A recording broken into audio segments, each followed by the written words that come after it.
Le peintre des 4 saisons, samedi 13h30 sur TV Rogers.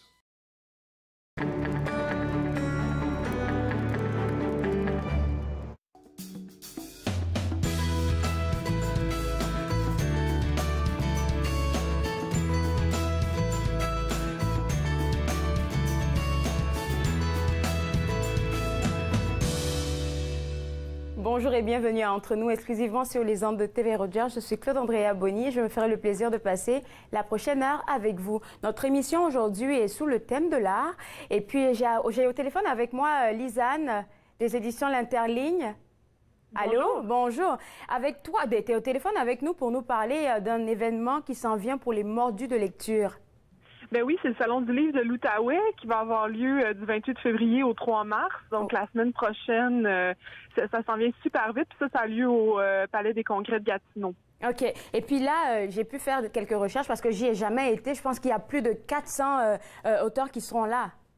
Oui, il y en aura beaucoup, c'est certain. Je ne sais pas si c'est 400, mais à l'Interligne, en tout cas, il va en avoir plusieurs, dont Rachel Cameron, qui est une jeune auteure qui a publié un livre jeunesse au printemps passé, Claudine Ducasse, Gilles Latour, qui est un poète d'Ottawa, Daniel Groslot-Landry également, un jeune poète de l'Ontario français. Il y a Martine Bisson-Rodriguez qui a écrit un roman jeunesse qui, elle, est de Laval. Elle va venir en ville pour l'occasion. Wow. David Ménard, Dany Rossignol, entre autres, Gilles Dubois, Michka Lavigne. Donc, on va avoir beaucoup d'auteurs au salon. Et puis, vos auteurs qui seront là, on aura l'occasion, les gens qui vont aller au salon, ils auront l'occasion de les approcher, de parler avec eux de ce qu'ils présentent comme documents, comme romans, comme livres. Oui, tout à fait. Les auteurs que je viens de te nommer, dans le fond, ils vont être au stand du regroupement des éditeurs franco-canadiens, qui est le stand numéro 501. Tout au long de la fin de semaine, là, ils vont être là pour offrir des séances de dédicaces et rencontrer les lecteurs, c'est certain. Mais il va aussi avoir plusieurs animations. Mm-hmm. Comme par exemple Daniel Groslot-Landry là, qui va faire en fait je peux y aller par journée plutôt là parce que on va y aller par journée parce que je sais qu'il y a beaucoup de choses qui s'en viennent là. Oui, c'est ça. Ben nous, on va avoir notamment une grosse journée du 2 mars, mais si je commence avec le 28 février, qui est le jeudi, la journée d'ouverture, on va avoir entre autres une discussion là à deux avec les auteurs José Claire et Chantal Desrochers. D'accord. Qui, eux, ont publié un livre qui s'appelle Requiem pour une muse perdue. Et ils l'ont écrit à deux, donc leur discussion va être sur les défis de l'écriture à 4 mains. Comment est-ce qu'on fait ça, un roman, quand on est 2 personnes? Je pense que c'est un livre que tu nous avais présenté ici en studio. C'est pas évident, donc il va y avoir une discussion là, le 28 février à 19h à l'Apostrophe sur ce sujet-là. Et on aura également... attends, j'ai fini ça, c'est bon. Je suis dans mes feuilles. Ah oui. C'est que l'auteur Michel Rémy Lafont, qui a gagné à l'automne là le prix coup de cœur de la ville de Gatineau pour son roman La lumière de l'été n'éclaire pas toujours ce que l'on croit. Wow. Donc il va être en entretien le 28 février à 19h à la scène Jacques Poirier pour parler de son livre. D'accord. Mais sinon, comme je te disais, le 2 mars, grosse journée. Je pense que les gens manqueront pas de choix. On a entre autres là à 11h30 une table ronde qui est organisée par le regroupement des éditeurs franco-canadiens sur le fait de vivre avec une maladie ou un handicap. Parce que c'est 3 auteurs qui ont traité de ça dans leur livre, dont Martine Bisson-Rodriguez qui a publié Au secours, je parle à vue, donc sur un jeune homme qui a un diagnostic là, de perte de vision. Et ça se passe à 11h30 le 2 mars à la scène Yves Thériault. Sinon, on va avoir aussi une table ronde super importante, super intéressante, surtout dans ces temps-là d'incertitude pour les francophones en Ontario. Oui. C'est la littérature comme acte de résistance en Ontario français. Donc, c'est des auteurs assez connus, très connus de l'Ontario français comme Jean-Marc Dalpé, Daniel Groslot-Landry, André Lasselle. Donc, ils vont parler de ça, de comment la littérature est un lieu de résistance par excellence pour les francophones et pour les écrivains, évidemment. Comment est-ce qu'on vient, on existe, on continue à exister en littérature finalement en Ontario français. Donc ça va être à 17h le 2 mars et c'est à la Sainte-Jacques-Poirier. Et on a, il y a l'événement Livre comme l'air qui est avec Amnesty, donc des écrivains qui vont venir parler de, en fait, ils vont prendre la parole pour appuyer des gens qui sont présentement emprisonnés, donc partout dans le monde.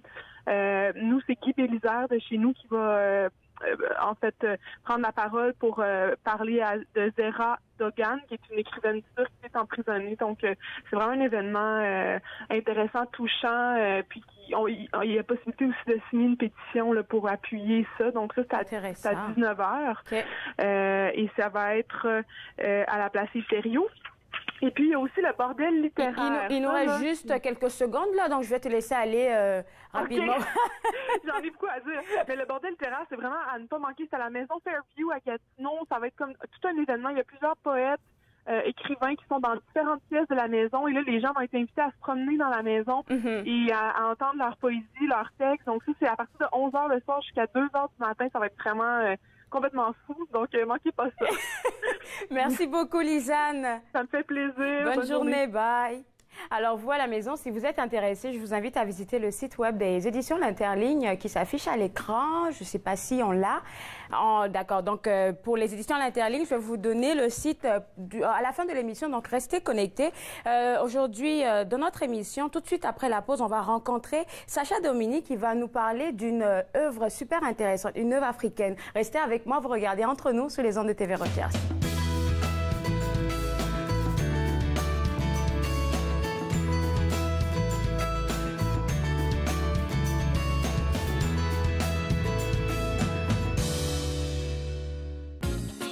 C'est un rendez-vous tous les mercredis soirs. Nathan parle en direct des studios de TV Rogers avec des collaborateurs et invités spéciaux à chaque semaine. Nathan parle, mercredi 20h sur TV Rogers. Bonjour, mon nom c'est Amélie et je suis bénévole chez TV Rogers. Pour moi, mon expérience a commencé en tant que bénévole parce que j'étais intéressée à en découvrir un peu plus. Il y a vraiment une aire de famille à Rogers qui ajoute beaucoup à l'expérience. C'est une porte qui s'ouvre, qui en ouvre plusieurs autres et qu'on aime ou qu'on n'aime pas ça, on va en retirer quelque chose. Ils ont servi pour protéger notre patrie. Plusieurs sont maintenant sans abri. Ils se sont battus pour défendre notre mode de vie. Plusieurs font maintenant face à des luttes bien personnelles. Ils ont répondu à l'appel de notre pays. À notre tour de leur rendre hommage en étant au service de nos collectivités. Aidez-nous à aider les vétérans. Devenez membre de la Légion dès aujourd'hui. Ne manquez pas notre prochain match de la LHJMQ, alors que les Highlanders de Charlottetown viendront affronter les Olympiques de Gatineau. C'est un rendez-vous le dimanche 3 mars 16h sur TV Rogers.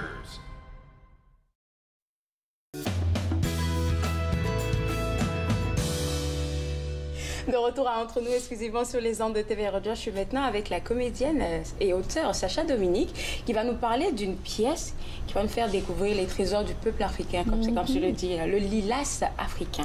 Le lilas africain, oui. Okay. C'est quoi comme pièce de théâtre? En fait, c'est une traduction que j'ai faite d'une pièce originale qui s'appelle The Syringa Tree. Okay. D'une auteure sud-africaine blanche. Et moi, je l'ai vue en 2009 en anglais au GCTC, Great Canadian Theatre Company à Ottawa. Puis ça faisait un bout de temps que j'avais envie de remonter seule sur scène. Puis des fois, j'écrivais mes propres spectacles solo. Puis là, j'avais envie de jouer un texte déjà existant. Et j'avais entendu parler de cette pièce-là où c'était une seule comédienne qui jouait tous les personnages. Puis je me suis dit, oh, intriguant, intriguant. Tous les personnages, il y en a 20... Il y en a juste 20. OK. Juste 20, c'est bon. L'affaire de rien. De différentes nationalités aussi, parce qu'il y a les Africains sud-africains, il y a des Blancs, mais il y a aussi des Africains de souche, donc des Xhosa, des Zoulous, et des gens de Soto aussi, là, nationalité Soto. Puis il y a des Afrikaners, qui sont aussi des Blancs nés en Afrique du Sud, oui, mais de descendance néerlandaise. Puis il y a des chansons aussi là-dedans dans d'autres langues. Alors le défi, c'était pas juste de jouer tout à coup la pièce, là, mais c'était de la traduire et de garder, oui, parce en fait... Elle était en anglais, là. Elle était en anglais, c'est ça, mais j'ai décidé dans la traduction en français de garder évidemment les chansons et les prières dans les langues d'origine, pour pas dénaturer l'œuvre. Est-ce que c'est plus difficile de jouer déjà l'œuvre de quelqu'un qui était déjà établi et tout? Non. Non? Non, je peux pas dire j'ai trouvé ça difficile. En fait, ce qui était le difficile, c'est plus la traduction. J'avais jamais fait ça de ma vie. Alors, j'ai eu un conseiller dramaturgique qui m'a aidé, qui m'a guidé là-dedans. Puis il a dit, franchement, tu aurais pu prendre une pièce beaucoup plus simple comme première traduction. Il y a du zoulou, il y a plein de langues dedans. Okay. C'est ça, mais c'était vraiment super le fun. Et donc, c'est ça, j'ai décidé de garder ces langues-là telles quelles. Puis c'est parce que c'est quand même notre alphabet à nous, si je puis dire. Donc, c'était pas compliqué de parler dans ces lire? Oui, c'est ça. D'accord. Alors, donc, c'est ça. Alors, le défi, c'était, oui, après ça, il faut la jouer. Mais le conseil qu'il m'a donné, mon conseiller dramaturgique, c'est, puisque tu es comédienne et que tu vas la jouer, traduis comme si tu allais la jouer. C'est-à-dire, ne traduis pas, vois pas ça comme une œuvre littéraire, mais vois ça comme de l'art vivant. Alors, en fait, je l'ai traduite à l'oral avant de mettre par écrit les mots. D'accord, pour que tu te sentes plus à ton aise. Hein? Oui, exactement. De dire, bon, comment je dirais ça, moi, quand je vais la jouer? Comment je dirais ça? C'est pour avoir les niveaux de langue aussi, selon les nationalités, la culture. Ouais. Donc, c'était vraiment intéressant. Mais évidemment, je me suis fiée beaucoup au texte original en anglais aussi. D'accord. La mise en lecture, je sais que quand on a une pièce à présenter, on a souvent des mises en lecture. Puis c'était passé par tout ce processus-là? Oui, oui, exactement. Depuis 2010, en fait, que cette pièce-là est dans ma vie. Alors, je l'ai vue en 2009, j'ai commencé la traduction en 2010, on a fait un petit laboratoire d'exploration. Après ça, la vraie mise en lecture de toute la pièce en 2012 et la production par la suite en 2016. Et là, c'est une reprise qu'on fait en 2019. D'accord. On sait déjà qu'est-ce que c'est, mais est-ce qu'on peut aller dans le fond de l'histoire? Qu'est-ce que ça raconte? Oui, les Lilas africains, en fait, ça se passe pendant l'apartheid en Afrique du Sud. Donc, c'est pendant vraiment le plus grand conflit racial qui a eu lieu là-bas. Donc, c'est une petite fille de 6 ans, une blanche, sud-africaine, qui gravite dans cet univers-là. Donc, évidemment, les Noirs sont au service des Blancs à ce moment-là. À ce moment-là, oui. Puis, ils doivent avoir un papier spécial pour circuler dans les quartiers habités par les Blancs. Puis, la nuit, tu peux te faire tuer si tu es Blanc, puis tu t'en vas dans les quartiers des Noirs. Alors, c'est vraiment... quelque chose où le climat, il y a une grande tension, en fait, dans ce climat-là. Mais c'est une très belle histoire de relation entre la petite fille, Elisabeth, et sa nounou, Salamina. Qui est sud-africaine, OK. C'est ça. Alors, c'est comme un peu toute la vie au quotidien, je pourrais dire, avec toutes ces nationalités-là qui gravitent autour. Son père, Elisabeth, c'est un médecin qui s'occupe autant, lui, il soigne les Blancs, les Noirs, les Afrikaners, mais tandis qu'il y a des voisins Afrikaners qui sont extrêmement radicaux, puis eux, les Noirs, c'est... Ça passe pas du tout. Non, pas du tout. Alors, c'est le regard innocent, je pourrais dire, ou naïf de la petite fille qui voit tout ça, puis qui dénonce un peu les choses ou qui essaie de comprendre ce qui se passe, en fait, dans cet univers-là. Puis ce qui est intéressant, c'est que la petite fille devient une maman aussi dans l'histoire. Donc, il faut aussi que... Ah non, c'est tellement facile. De passer à 6 ans, à quel âge, par exemple? Ben, disons 30-40 ans, à peu près. Okay. Oui, donc ça, c'est vraiment intéressant. Pour une comédienne, c'est fascinant. Et la particularité, je dirais aussi, de l'interprétation, c'est que c'est pas un changement d'accessoires, changement de costume. C'est pour voir un autre personnage. La même tenue du début à la fin. Tous mes personnages sont habillés pareil. Donc, c'est juste la transformation de la voix, la posture physique, le rythme de la parole aussi, et puis la gestuelle qui fait qu'on arrive à bien suivre l'histoire en ayant une seule personne qui fait les 20 personnages. Puis, quand tu penses que le monde arrive à comme différencier qui parle aux différents moments quand tu fais les 20 personnages? Oui, c'est ce qu'on me dit. Alors, tant mieux, tant mieux. Tu sais, parce que je ne sais pas, moi, je me concentre beaucoup, évidemment. Puis, la mise en scène est vraiment très sobre et je regarde beaucoup en avant, comme je regarde le public. Comme si je m'adressais à quelqu'un qui est face à moi. Okay. Si j'étais toujours en train de me tourner comme ça pour me parler à 2 personnages, ça viendrait un jeu de ping-pong étourdissant pour tout le monde et pour moi aussi. Alors, le fait de le faire vers le public, je donne accès aux gens, tu sais, de me voir, en fait. Et puis, ça permet d'avoir l'impression que je parle vraiment à quelqu'un qui est en face de moi. Juste par curiosité, je vais y aller avec ma curiosité. Est-ce que quand, par exemple, tu veux introduire soit la jeune demoiselle, la petite fille, ou peut-être son père, est-ce que tu dis le père parle ou rien du tout? On rentre directement dans... On rentre directement. Mon Dieu, Sacha, je peux dire que t'es incroyable parce que là, à avoir de homme, d'une petite fille et puis passer à la jeune dame, ça doit être fou comme histoire. Mais c'est fascinant, j'adore ça, faire ça. D'accord. J'adore ça, ouais. Puis moi, je t'ai demandé une faveur. Ouais. de nous faire une petite scène de ce que tu vas nous présenter. Et puis, je pense qu'on a déjà choisi la scène. On a choisi la scène, oui. Il y a 5 personnages. Donc, c'est la scène où je fais le plus de personnages en peu de temps, en fait. D'accord. C'est sûr que là, je le fais assise, donc vous ne verrez pas nécessairement. Ça va peut-être être un peu difficile à suivre parce qu'à un moment donné, il y a un des personnages pendant cette scène-là qui se rend ailleurs, qui court, qui revient, qui s'adresse à quelqu'un qui est ailleurs, puis qui revient dans la scène avec les autres personnages. Mais je pense qu'on va arriver quand même à suivre un petit peu. D'accord. Alors, donc il y a Elisabeth, il y a sa mère, il y a la nounou Salamina, qui parle de sa fille à elle, qui est Molly Singh.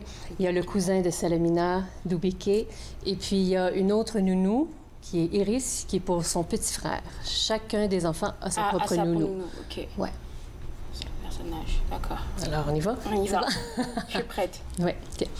Madame, qu'est-ce qui se passe, Sally? Madame, mon cousin Dubike, il est à la grille. Il dit, Molly Singh est partie. Que voulez-vous dire, Molly Singh est partie? Molly Singh est ici? Non, madame, elle n'est pas ici. Je l'ai amenée, je dis, chez ma mère à Soweto. Et elle est partie. Mon cousin, il dit, elle est partie. Partie où, Sally? Elle est partie, madame. Iris arrive avec bébé John sur sa hanche. Elisabeth va chercher le cousin de Salamina à la grille. Tout de suite, Elisabeth. Iris, que s'est-il passé? Madame, Salamina, elle a amené Molly Singh chez sa mère et maintenant elle est partie. Mais où est sa mère? Sa mère, elle est à la maison, madame. Alors Molly Singh doit être là aussi. Non, madame, personne ne trouve Molly Singh. Écoutez, votre histoire n'est pas claire. Dubike, Doumela. Quand Dubike enlève son chapeau pour me dire Doumela, un gros nuage de poussière tombe de lui. Il doit tenir ses jambes de son pantalon dans ses mains parce qu'elles sont trop longues. Et ses manches aussi sont très, très longues. Dubike, tu dois venir dans la grande maison pour parler à ma mère. D'accord. Bonjour. Bonsoir, madame. Excusez-moi, quel est votre nom? Dubike, madame. Je suis Dubike. Dubike, que s'est-il passé? Madame, Molly Singh, elle a été très, très malade. Et maintenant, elle est partie. Elle est morte? Tais-toi, Elisabeth. Quand elle était malade, Dubike? Elle a bu un mauvais lait sûr, madame. Elle a été très, très malade. Mais quand? Hier, jeudi? Bien, jeudi, madame. On l'a amenée à l'hôpital. Et ils nous ont dit de partir. Ah, bien, d'abord, elle est à l'hôpital. Salamina, elle est à l'hôpital, Dubike. Non, madame, elle n'est pas là. Voilà un petit extrait. Sacha, je vais y aller avec moi comme ça. Je trouve ça tellement magnifique ce que tu viens de faire. C'est ça. Et moi, j'ai réussi à suivre. Alors, c'est où est-ce qu'on peut voir cette belle pièce? Oui, c'est à la Nouvelle Scène. OK. Remets-toi de tes émotions. OK. C'est du 28 février au 2 mars à 20h.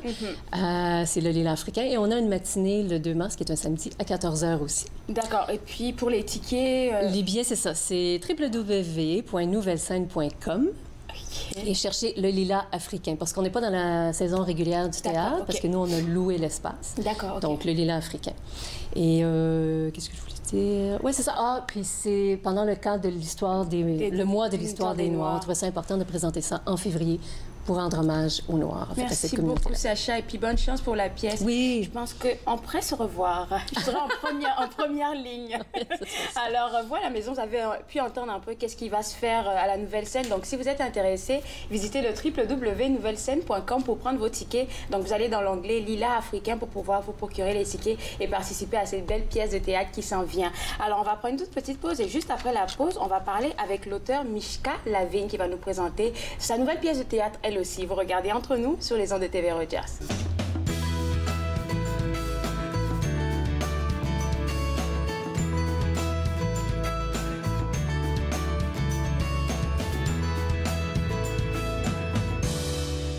Le doigt troué de ta tanière, l'eau rouillée que l'on boit et les mensonges que l'on croit, le beau bruit mort de notre baseau, le parfum sale des égaux, la triste plainte d'un vieux loup, les larmes d'un faux, les yeux malins d'un vieux matelot.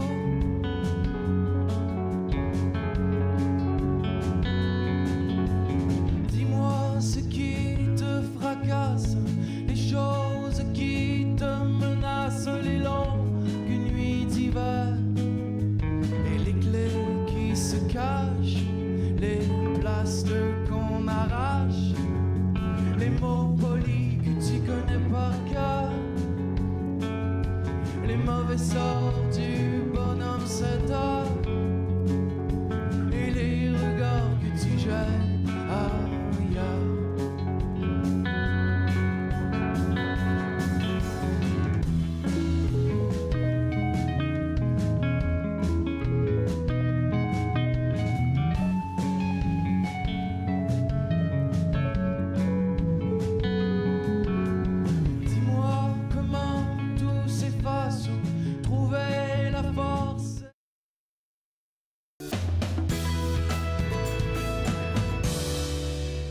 De retour à Entre nous, exclusivement sur les ondes de TV Rogers. On parle toujours théâtre, mais là, je suis maintenant avec Mishka Lavigne, qui est, elle, à la base de 8 tests de 8 tests de pièces de théâtre, oui, on dit comme ça. Et puis, il y en a 2 qui ont été édités depuis lors. Tu m'as dit quelque chose de très poignant tout à l'heure concernant les pièces de théâtre. Fait que l'édition, c'est juste un plus, là. Oui, l'édition, c'est généralement un plus pour le théâtre. En gros, quand on écrit du théâtre, c'est pour être joué, c'est pour être sur scène, c'est pour être dans la bouche des comédiens. C'est très rare aussi au Canada d'avoir du théâtre qui va être édité quand il n'a pas été joué. Donc, en gros, l'édition va généralement accompagner la production ou suivre la production. Puis, c'est ça. Donc, c'est toujours un gros plus d'être édité, d'avoir le bouquin. Puis comme un support, là. Oui. Puis Cinéma, c'était la première œuvre qui avait été éditée. Oui. Puis elle a remporté le prix Québec-Ontario 2017 au Salon du livre de Toronto. Puis combien de temps, après que tu aies fait la pièce, combien de temps Cinéma, en fait, c'est un texte que j'ai écrit en 2013, 2012-2013. Puis, il a joué à la Nouvelle-Scène, en fait, la Nouvelle-Scène dans sa saison itinérante, donc quand il n'y avait pas de bâtiment. C'était une coproduction du Théâtre La Catapulte et du Théâtre Belvédère, une mise en scène de Caroline Hiergeau. On a joué en 2015.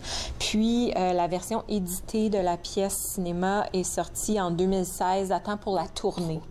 3 ans? Oui. Mais disons 1 an après la production. Okay. Donc, c'est sorti 1 an après la production, à temps pour la tournée. Donc, ça, c'était très bien. Havre, c'est un texte que j'ai écrit en 2015-2016. Puis, qui a eu sa création en 2018. Et l'édition est sortie début janvier 2019, à temps pour une 2e production du texte qui a eu lieu en Suisse. D'accord. Est-ce que tous tes textes parlent d'un même sujet ou quels sont les sujets que tu explores, toi? Non, ça dépend des textes. Havre, c'est un texte sur le deuil, c'est un texte sur l'absence. Dans mes textes, il y a en général les personnages féminins sont plus forts. En général, c'est des textes qui sont centrés autour de personnages féminins parce qu'il n'y en a pas assez au théâtre, point. Il n'y a pas assez de rôles, il n'y a pas assez de rôles pour des comédiennes, il n'y a pas assez de textes qui sont des textes où les femmes prennent la parole, où les femmes sont le personnage important, où c'est pas un faire-valoir, donc où c'est vraiment son histoire à elle. Puis, pour moi, c'est très important, puis c'est pas quelque chose qui va changer. Donc, c'est dans Cinéma, autant que dans Havre, c'est les personnages féminins qui sont les plus importants. Les deux, en fait, Cinéma et Havre, c'est 2 textes à 2 personnages, un homme et une femme. Okay.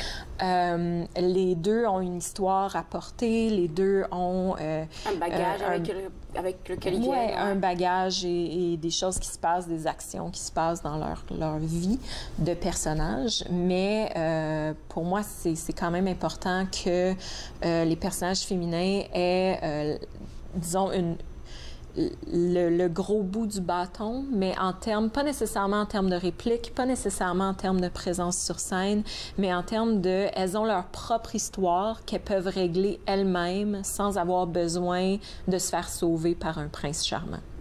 Mais tellement bien dit, parce que quand j'ai vu les 2 personnages qui étaient dedans, moi, du coup, j'avais tout de suite pensé peut-être à une histoire d'amour qui allait forcément venir, puis l'homme qui allait aider la femme, mais ça n'a vraiment pas rapport. Puis pour moi aussi, avec Havre, c'est que le deuil, c'est quelque chose qui se vit en privé. Donc, les 2 personnages ont un deuil à vivre, puis ils viennent se rencontrer parce qu'ils vivent quelque chose de similaire entre eux. Entre eux, il se bâtit moi, j'ai beaucoup appelé ça dans le travail de ce texte-là, j'ai beaucoup appelé ça une amitié nécessaire. Donc, c'est les personnes qu'on rencontre quand on a absolument besoin d'eux. dans notre vie. Ils vont nous apprendre quelque chose, ils vont nous amener plus loin, ils vont nous faire grandir, mais c'est pas eux qui nous sauvent. Donc, pour Elsie, dans Havre, Matt arrive pas comme un prince sur un cheval blanc et c'est pas l'amour qui va tout régler parce que ça, c'est un film américain. Lui aussi vient avec son bagage, en fait. Oui. Donc, je voulais pas que ce soit une histoire de film américain à l'eau de rose. Donc, puis pour moi, si ces deux personnages-là, à la fin de la pièce, se revoient plus jamais, ou s'ils se revoient une fois par 3 mois pour prendre un café, c'est correct. Ils ont vécu ce qu'ils avaient à vivre ensemble à ce moment-là, dans le fond. Puis, du coup, ça me fait penser il y a certaines personnes, souvent, comme tu le disais, ils sont là pour un moment.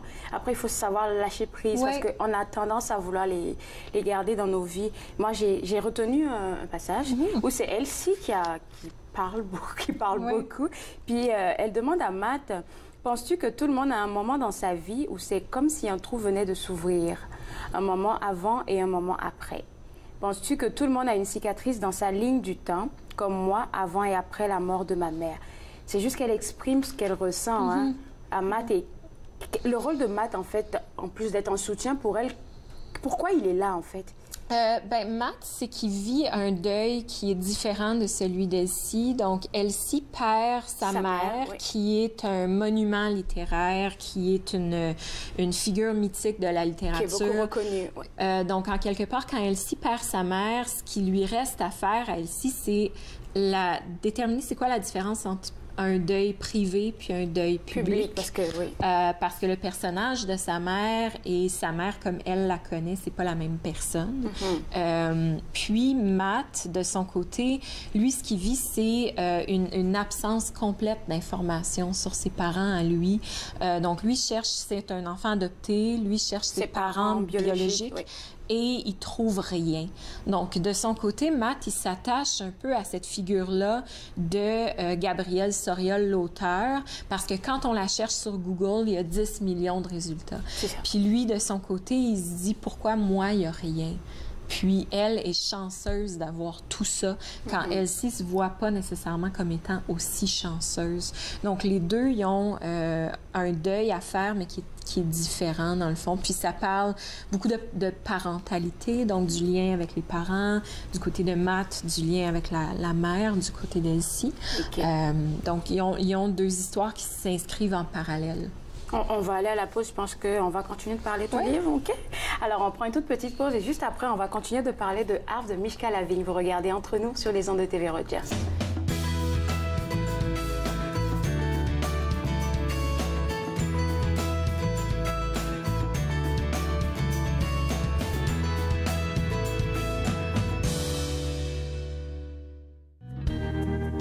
En attendant que la roche redevienne du sol,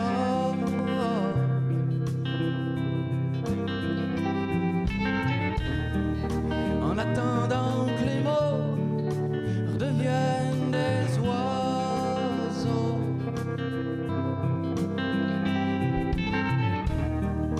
que les joies retrouvent l'hirondelle, l'allumette, la chandelle, la rivière, le sel.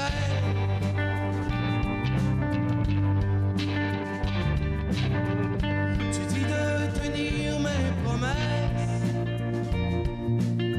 d'être à l'affût de mes faiblesses. Mais je suis comme un chien au bout d'une laisse qui tire dessus pour aller voir.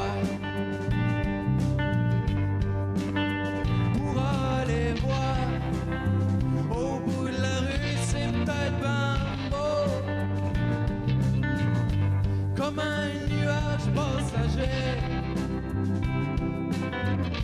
ou comme la langue chaude des vents de l'été.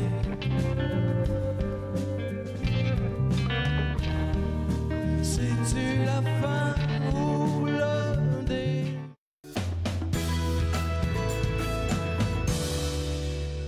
De retour à Entre nous exclusivement sur les ondes de TV Rogers, j'ai gardé Mishka avec moi et puis on parle de sa nouvelle pièce théâtrale Havre qui a été éditée aux éditions L'Interligne.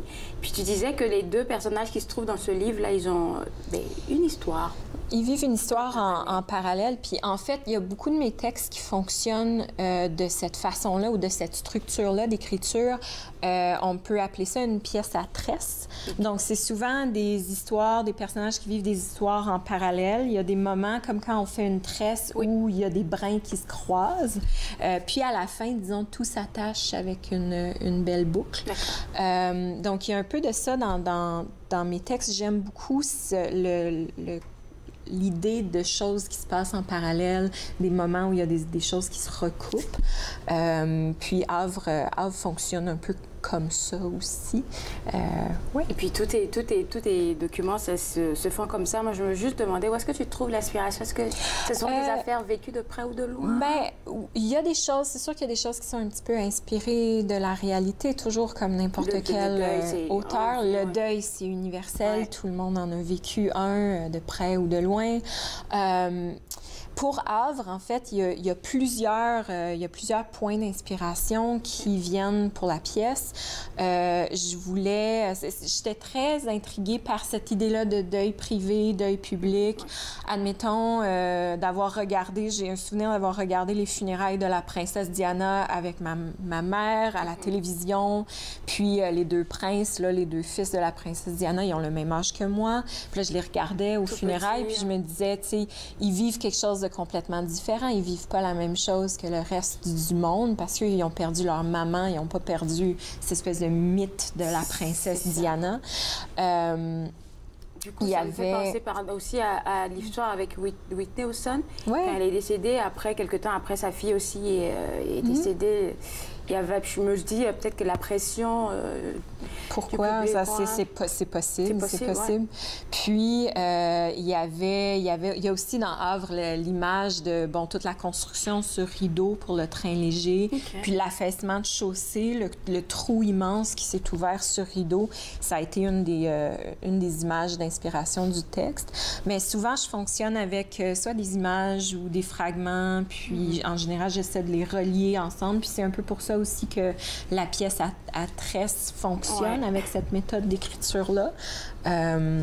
Donc, facile à lire. Puis il faut dire que elle a été mise comment je vais dire ça, en figure ou traitée en pièce de théâtre ici dans la région? Oui, il y a eu une lecture, en fait, aux Feuilles vives d'Ottawa en 2016. Il y avait eu une lecture aussi à Montréal, au Festival du Jamais lu. Il y a eu une lecture en France aussi, tout ça en 2016. Puis ensuite, c'est ça, la première production, la création de la pièce s'est faite à la Troupe du Jour à Saskatoon en septembre 2018. Ottawa, peut-être Peut-être. Puis en même temps, tu es un peu metteur en scène, là. Non, pas du tout. Pas du tout. La mise en scène, c'est vraiment la chose que je fais pas. Moi, je suis vraiment une auteure. Je fais aussi beaucoup de traduction de théâtre. Je fais de la traduction de poésie. Je traduis de la littérature. Puis, je suis vraiment une personne de mots. Je suis pas du tout une metteur en scène. Comme auteur de théâtre, ça fait que je suis quelqu'un qui écrit puis je suis quelqu'un qui passe. Donc, ça fait déjà une interprétation. Il y a déjà quelqu'un qui se l'approprie, qui fait quelque chose avec ça. Comme Sacha. Comme Sacha tantôt. Est-ce que tu lis d'autres pièces de théâtre pour t'inspirer? Oui, je lis beaucoup de théâtre. En général, la plupart des auteurs de théâtre vont lire beaucoup de théâtre. Admettons, je siège aussi sur un comité de lecture de la Maison Antoine Vitesse à Paris. Donc, pour ça, je lis quand même une grande quantité de pièces dans une année. J'ai fait des jurys, des choses comme ça, de prix, de toutes sortes de choses. Donc, je finis par en lire beaucoup. Mais en général, c'est ce qui sort de nouveau. Soit j'essaie de le voir, soit j'essaie de le lire. Mais j'essaie d'être au courant de ce qui se passe. Mais voir comment un auteur écrit aussi, c'est très intéressant. Puis ça, comme... Il y a différentes manières ou procédés pour... Puis ce qui est intéressant aussi, c'est qu'en tant que traductrice, je peux rentrer dans la peau d'un auteur en le traduisant parce que forcément, quand on traduit, on essaie de respecter un rythme, un style, une méthode d'écriture. Quand on traduit de la littérature, on essaie de traduire en même temps le style d'un auteur. Donc, de faire de la traduction, ça permet en quelque quelque part, de se faire la main sur des styles que nous, on n'écrit pas nécessairement. Donc ça, c'est aussi un travail qui est fascinant. Puis ça a été traduit, ça a été en... Oui. Quand j'ai vu Alma, j'ai dit « Wow! Oui, donc... Ça allait loin, ça! » Havre a été traduit ce printemps en anglais pour une mise en lecture qui a eu lieu à Chicago. Puis ça vient d'être traduit en allemand pour un festival qui était en novembre à Saarbrücken. Puis en fait, en novembre, ce qui a été fait aussi, c'est que ça a été novembre 2018. Ça a été enregistré comme un Hörspiel, qui est une pièce radiophonique. D'accord. Donc il y a une version radio de Havre qui est disponible en allemand sur le site de la Radio nationale avec les comédiens enregistrés en direct au festival. C'est extraordinaire. Puis Radio-Canada en faisait de ça à une certaine époque. Ce serait vraiment bien de le ramener. De le ramener, on va aller lancer un petit coucou. Oui, à Rogers, pourquoi pas? Oui, ça serait très... Oui, on va y penser. Okay. Merci beaucoup. Alors, Havre, on le trouve facilement sur le site web? Sur le site web de l'Interligne, qui ont une boutique en ligne, puis disponible aussi Librairie du Soleil, les autres librairies indépendantes aussi. Mais merci beaucoup pour ton livre, puis bonne chance. On espère te revoir pour un troisième, parce que tu m'as dit que tu travaillais sur un texte. Alors, vous à la maison, si vous avez envie de découvrir cette magnifique histoire, je vous invite à visiter le site web des éditions L'Interligne, www.interligne.ca, et puis vous allez vous procurer ce livre Havre. Et puis, vous allez le dévorer parce que c'est le moment de lire avec l'hiver. On va prendre une toute petite pause et juste après la pause, Jean-Paul Moreau est avec nous et il va nous enchanter avec de nouvelles mélodies. Vous regardez Entre nous sur les ondes de TV Rogers.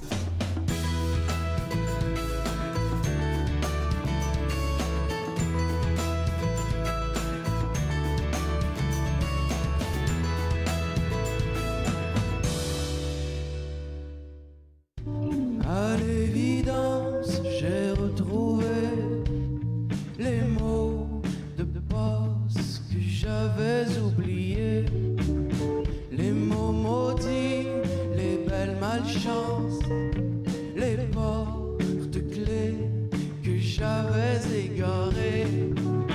À l'évidence, j'ai longtemps brassé les dés, mais c'est pas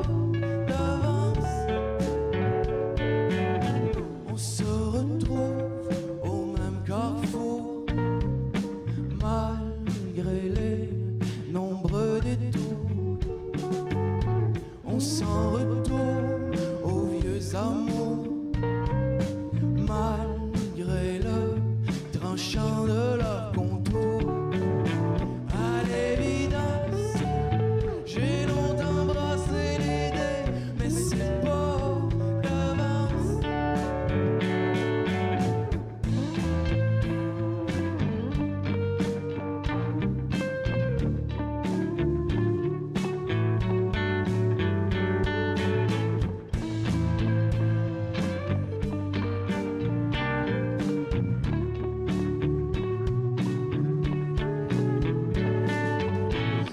Par mégarde ou par malheur, les jours...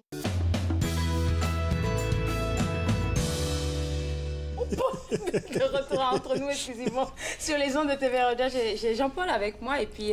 Dès qu'on est ensemble, on se met à discuter, mesdames, messieurs. C'est comme ça. Excusez-nous alors. Alors, tu es là pour ta chronique musique. Bonjour. Bonjour. Et puis, voilà, tu vas nous présenter plein d'affaires et puis moi, j'ai hâte. Qu'est-ce que tu nous présentes aujourd'hui? Je présente Le Vent du Nord, simplement pour nous resituer. Avant Noël, ils ont sorti un album solo avec Le Temps dans le Temps, probablement que tu t'en souviens. Et j'avais dit à ce moment-là, faites attention parce qu'au mois de février, il y a un nouvel album qui s'en vient. Oui. Il est sorti cette semaine, alors évidemment, je vais vous en faire part. Mais c'est ça, alors j'ai de la suite des idées assurément très consistantes, mais je veux absolument faire une chose, parce que je pense que c'est important de resituer, c'est un des groupes extrêmement importants, Le Vent du Nord, maintenant. Mais je veux resituer un peu leur histoire dans une espèce de filiation, si tu veux, un peu plus grande. Au tout début de la colonie ici, on avait les violonneux. C'était eux autres qui faisaient du trad, comme on dit de nos jours, du traditionnel, du folklorique, comme on disait avant. Cette tradition-là, depuis les débuts de la colonie jusqu'à peu près 1950, c'était fait par des individus dans les sous-sols d'église, à la maison. Bon, il n'y avait pas de truc organisé comme tel. Les premiers qui ont organisé le folklore, qui l'ont interprété et que les gens ont apprécié le fait de retrouver ces vieilles chansons-là, c'est des gars comme, par exemple, des chanteurs comme Alan Mills, comme Jacques Labrec, comme Madame la Bolduc. Tu as entendu parler? On a parlé de la Bolduc. Alors donc, ces gens-là allaient chercher des chants chez les individus et les mettaient au goût du jour pour l'époque, évidemment. Alors, ils faisaient renaître notre folklore. Toujours dans cette filiation-là, peu à peu, le trad, comme on dit de nos jours, les chansons folkloriques, se sont modifiées. Il y a eu deux catégories, deux avenues. Il y a eu une avenue avec, par exemple, les cailloux, les 80, qui, durant les années 60 à peu près, 1960 évidemment, se sont spécialisés à écrire, à reprendre des vieilles chansons et en faire un certain nombre d'adaptations. En d'autres, à garder les chansons originales parce que deux institutions, Sudbury, Germain Lemieux, Laval avec Jacques Lacourcière, se sont mis à découvrir tout un corpus de chansons traditionnelles folkloriques de chez nous. Ça a été les deux, comment je dirais, les deux pôles importants pour retrouver ces chansons-là. Alors, il y a des chansons qui ont été créées selon le style du trad et d'autres qui étaient vraiment du trad. Ça, c'est la période des années 60 à peu près, grosso modo. Louise Forestier avec Robert Charlebois, par exemple, c'est ça aussi. Ça fait partie de cette lignée-là. De cette lancée-là. Cette lancée-là, effectivement. Et peu à peu, le trad s'est modifié, s'est adapté, bien sûr, au niveau des chansons, au niveau des paroles, et c'est devenu vraiment, à ce moment-là, des modes de composition très particuliers. Exemple, la bottine souriante. Avec Yves Lambert, qui est vraiment... Lorsque ce groupe-là est arrivé, ça a vraiment retourné la situation complètement. Ils ont été arrivés non plus à avoir simplement des chansons traditionnelles adaptées, mais de véritables chansons traditionnelles ou de nouvelles compositions. Vraiment des compositions flambant neuves, mais sur le mode traditionnel. C'est ça, exactement. Alors, la bottine, pour ça, a été, avec Yves Lambert, ça a été majeur. Ça a été majeur parce que ça a apporté une autre dimension. Et... j'en arrive bientôt au vent du Nord, c'est que de Yves Lambert, de la période d'Yves Lambert, de création d'Yves Lambert, il y a des groupes comme, par exemple, Mauvais Sort, comme par exemple Le Vent du Nord, qui ont pris la suite et qui se sont concentrés à composer de nouvelles chansons sur des idées, et non plus sur des paroles et des textes, mais sur des idées de l'époque. Adapté à nos jours. C'est ce qu'on va voir avec Le Vent du Nord. Bon, ça, c'est la filiation. Alors, tu vois, ça remonte à loin. Il faut, quand on a cette perspective-là, on se rend compte de la valeur que prend tout le travail de la bottine, tout le travail du Vent du Nord, bon, etc., etc. C'est pour ça. Puis on a eu une bonne structure. C'est ça. Puis on va commencer avec quoi? Alors, on va commencer évidemment avec le Vent du Nord. Alors, pour le Vent du Nord, ça a été fondé en 2002 par Simon Boulris, entre autres. Ils sont un certain nombre, sont 6 musiciens qui se sont relayés, mais Simon Boulris et Olivier Demers, c'est les deux têtes d'affiche, si tu veux, du Vent du Nord. Et ils ont sorti... Donc, ils ont été fondés en 2002 et en 2003, ils ont sorti un premier album, Mission Impossible, mais ils l'ont fait quand même. Et le premier extrait que je veux absolument amener, ça date donc de 2007. C'est bien ça. 2007. Exactement. Non, pardon. 2005, oui, c'est ça, c'est bien ça. On va écouter 2005, c'est ça, exactement. 3 ans après. C'est ça, 3 ans après.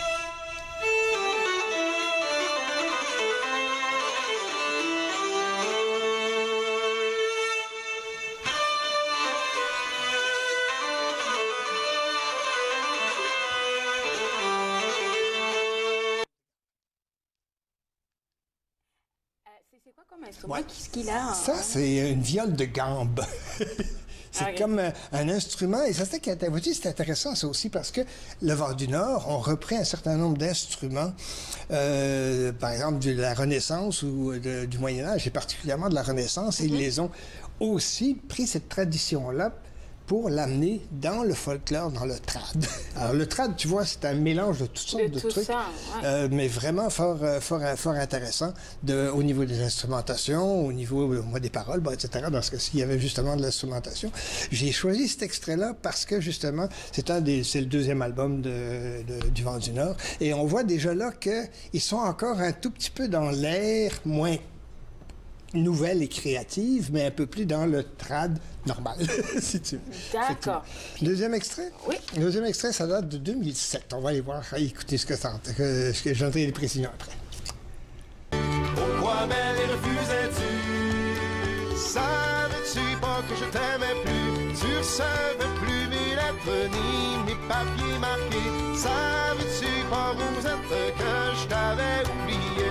Savais-tu pas, Rosette, que je t'avais oublié?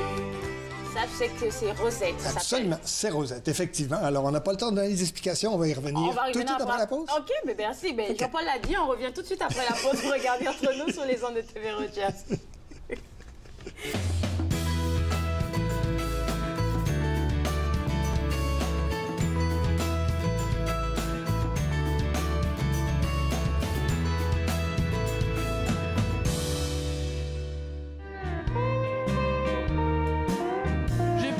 Saint-Jérôme, j'ai passé Sainte-Agathe. Il y avait des bernaches dans le ciel d'automne. Faisait pas beau dehors, faisait pas beau dedans. Il y avait rien de bon en radio, mais ça c'est pas surprenant. Un chemin de garnotte qui monte jusqu'à ta porte. Puis des fleurs fanées que t'as mis dans des bottes, que t'as peinturé à la roulette russe, aux oiseaux de toutes sortes. À passer son temps, à passer tout le temps, on finit par plus savoir où aller. Here we go!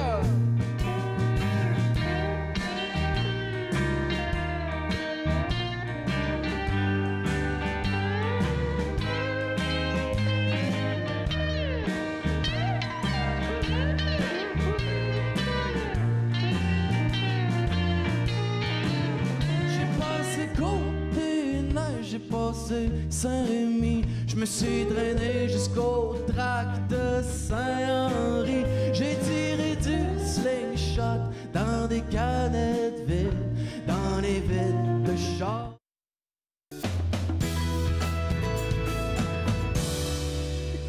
De retour entre nous exclusivement sur les ondes de TV Rogers. On parle toujours avec Jean-Paul du Vent du Nord. Oui, absolument. Et là, avant la pause, on a écouté Rosette. Oui, tu nous avais rien dit dessus. Donc l'album Dans les airs de 2007. Alors, donc, c'est le troisième album de... Et alors, on voit que, justement, il continue malgré tout à maintenir un peu... Et là, il y a de la voix. C'est ça, exactement. Ouais, okay. Ils commencent à avoir un tout petit peu plus de voix. D'ailleurs, Simon Boulris, qui est le principal chanteur, pas nécessairement le seul compositeur, mais au moins le principal chanteur, a pris des cours, justement, pour garder... Ça aussi, c'est un détail intéressant, parce que tout le monde n'a pas nécessairement une voix traditionnelle comme les violonneux de l'époque, ou les callers de l'époque, évidemment.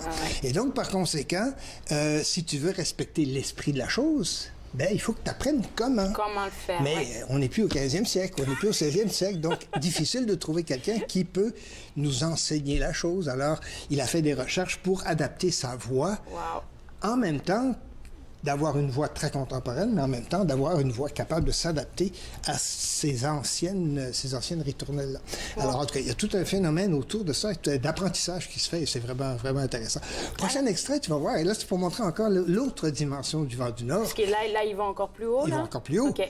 Ils ont fait une pièce en l'honneur de la soirée du hockey, 2012-2014. C'est assez intéressant, parce que on ne penserait pas que la soirée du hockey, ça peut se traduire sous forme musicale traditionnelle. Écoutez.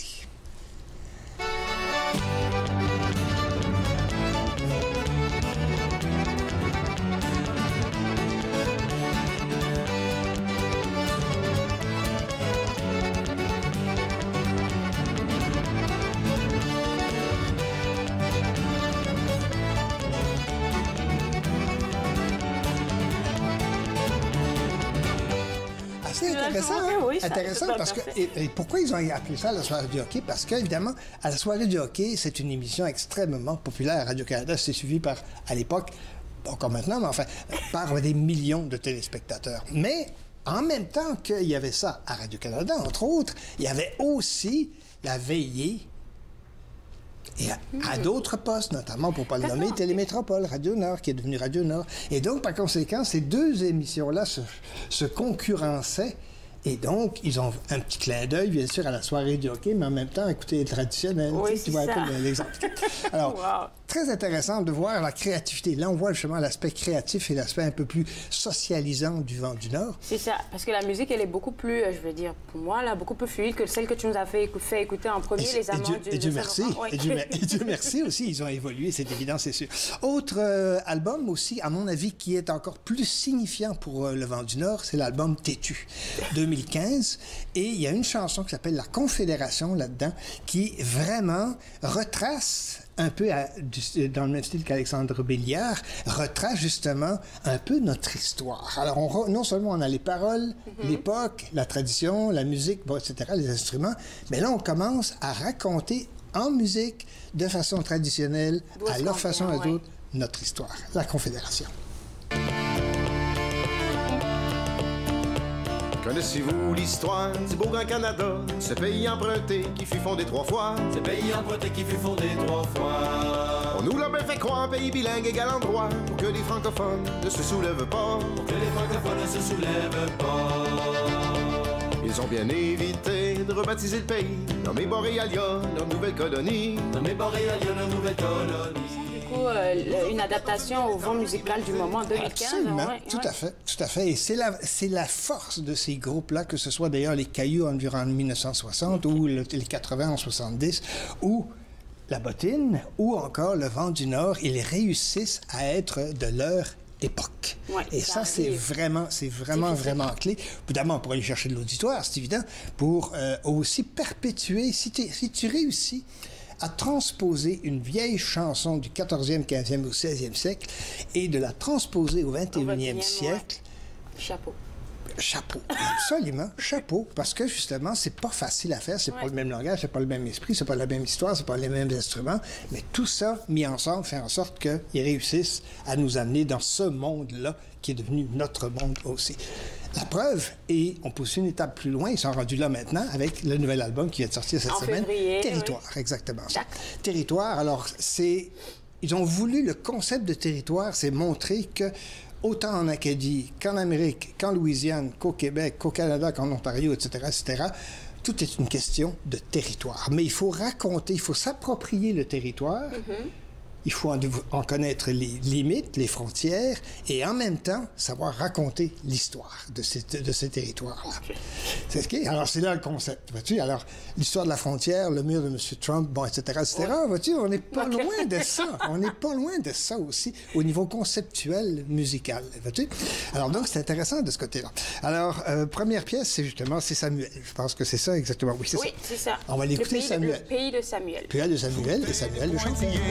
Une carte, suivre une flèche et remonter jusqu'à son arc, troquer ses bâtiments pour une barque et des pots, quelques arpents pour son monarque. Et des pots, quelques arpents pour son monarque. Rêver mieux que ces soldats espagnols, inventer un nouveau monde de créoles où chacun aurait le droit. Et voilà, donc le pays de Samuel, un rêve.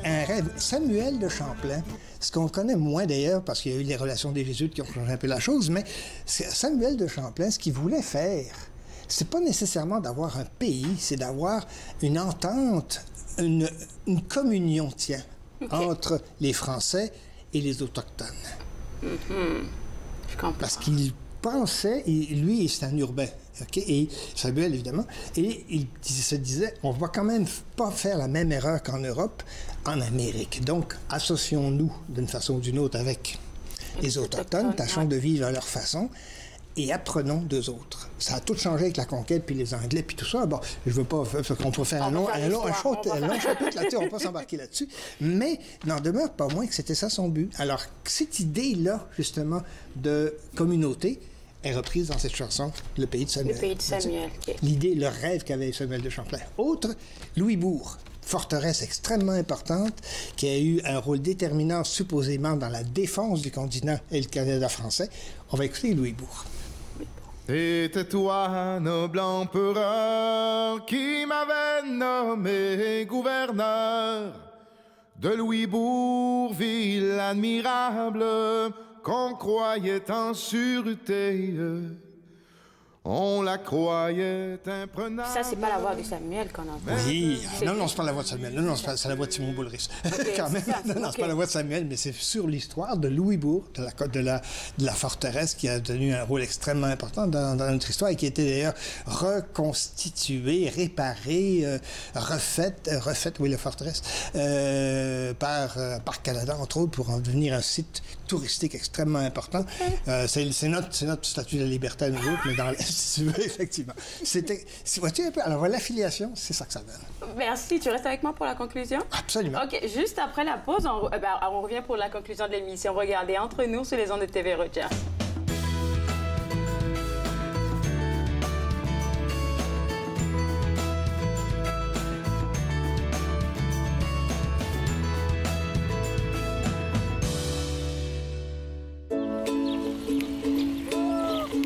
Je m'appelle Nathan.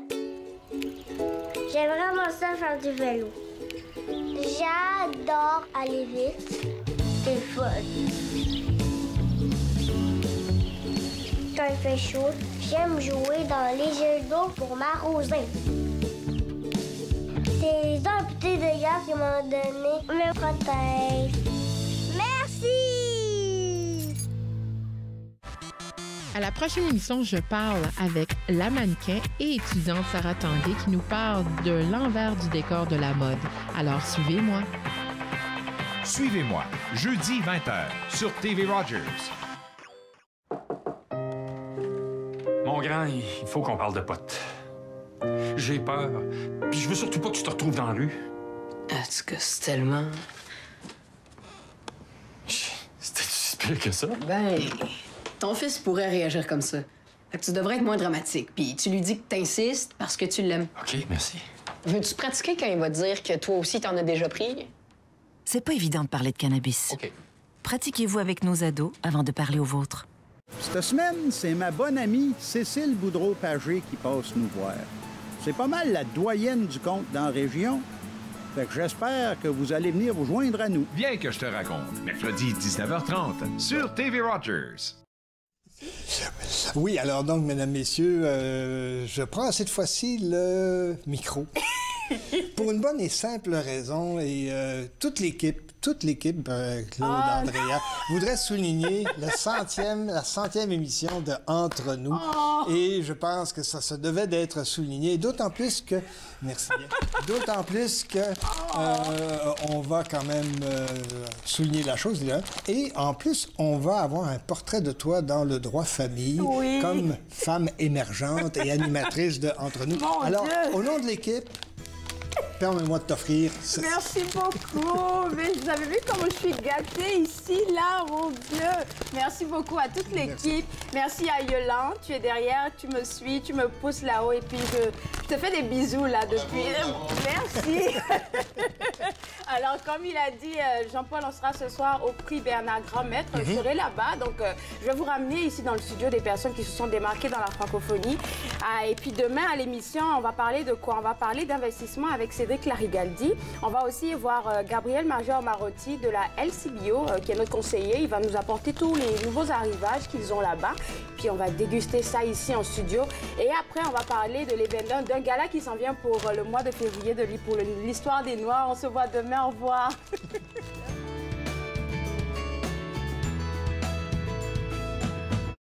Faites-nous part de vos commentaires en composant le 613-521-2323 par courriel sur Facebook et Twitter.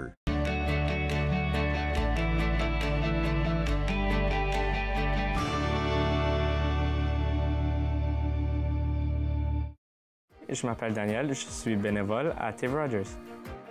L'atmosphère à TV Rogers, c'est vraiment relax. Je m'ai fait accepter très vite. Puis je m'ai fait de nouvelles amies. Qu'est-ce que j'ai aimé à TV Rogers, c'est filmer des jeux de hockey puis m'apprendre des nouvelles façons de travailler. Assez ton mieux, venir aider ou n'importe quoi, de continuer, d'arrêter, de pas d'arrêter. On est tous ici pour vous aider. Voici une plaque porte-clés des amputés de cœur. Quand vous utilisez une plaque porte-clés, vous protégez vos clés. Si vous les perdez, la personne qui les trouvera pourra appeler au numéro au dos de la plaque. Ou les déposer dans une boîte aux lettres. Puis, les amputés de guerre vous retourneront vos clés. Gratuitement! Commandez vos plaques porte-clés aujourd'hui à amputédeguerre.ca. Et améliorez la vie des personnes amputées comme moi. Merci.